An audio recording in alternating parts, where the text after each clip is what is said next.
mistake number one is I see people, they hire sales employees too soon.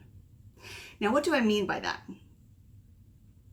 Very few of us thought that we were going to be in selling positions when we were growing up. In fact, when I have the opportunity to teach in-person sales training, I will often have people raise their hand. And I'll say, raise your hand if you thought you were going to grow up and become a salesperson.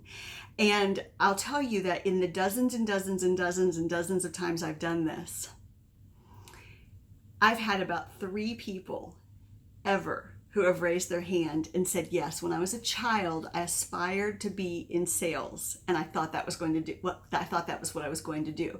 Now, I'll tell you that the reason that those 3 people, there was a common theme among them, even though the percent of people I've ever polled at this is so high, right? But the 3 people all said the same thing. They were multi-generation business owners in a family-held business, and they were groomed from a young age to be preparing to take over the business. So they always knew they were from a family of entrepreneurs, and they knew that selling was something they'd have to do.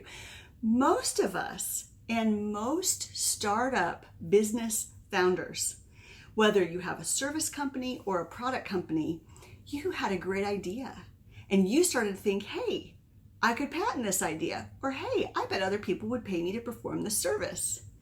And so that's what people expect to be able to do, is to focus on the actual delivery of the service or the creating of the product.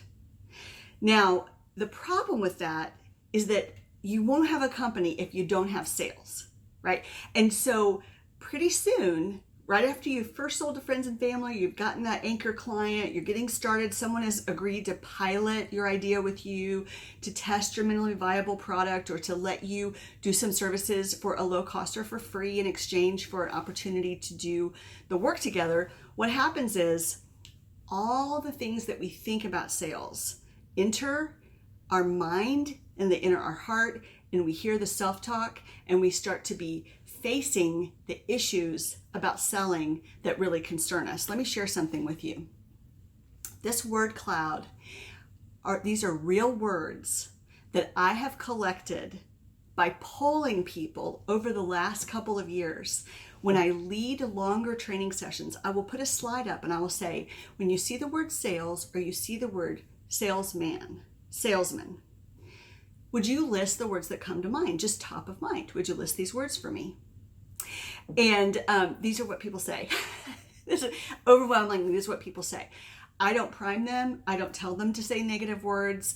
I don't justify the selling profession, although I love to sell and I think selling is dignified and important. I don't do any of that. I just say, hey, write down the words, sentence, phrases, things that come to mind. And you guys can do that too. If I just put the word sales up there and I said, hey, write down the first 3 words that come to your mind, what would you list? Go ahead and feel free, to type those in for each other on the call. List those for me. This is what people say. And you might know how a word cloud works already, but the biggest words are the words we actually have been careful to make sure this was true in our diagram as we built this. The biggest words: pushy, sleazy, doesn't listen, money, cheesy. Money's not bad. Money's good, right? Some people think money's bad. Some people have an uncomfortable money story about money. But in general, these are overwhelmingly negative words. Now, why would I share this with you? Okay, remember this mistake number 1. People hire salespeople to sell for them too quickly. The reason they do this is because in their heart, this is what they think of selling. They think that people will perceive them as being too pushy. They're worried about what people think of them. They don't know how to make a positive impression. They feel very uncomfortable. And so what happens is they're anxious to have other people sell for them. Now, if you are building a product company or a company that is a product and service combination, and you have the kind of business model where you are going to raise capital, I think that my founder, Brittany, would tell you, my co-founder, Brittany, would tell you that this one of the first use of funds is actually that people devise a sales and marketing plan, and a significant part of that money is to go hire salespeople. The problem that you want to be very careful to avoid is that you can spend a lot of money for someone to learn all the things you can learn yourself.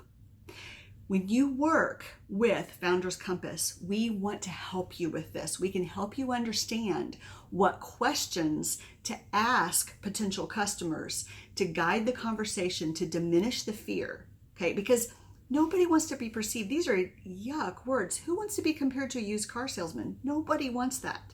I don't want that. But this situation becomes very anxiety producing, and people will actually self-sabotage and do things that keep them from getting great sales meetings because they're nervous about being perceived as too pushy or too aggressive.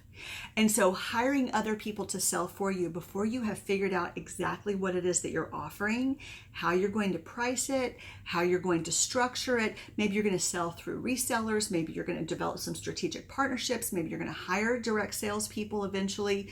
There's all different ways to do it.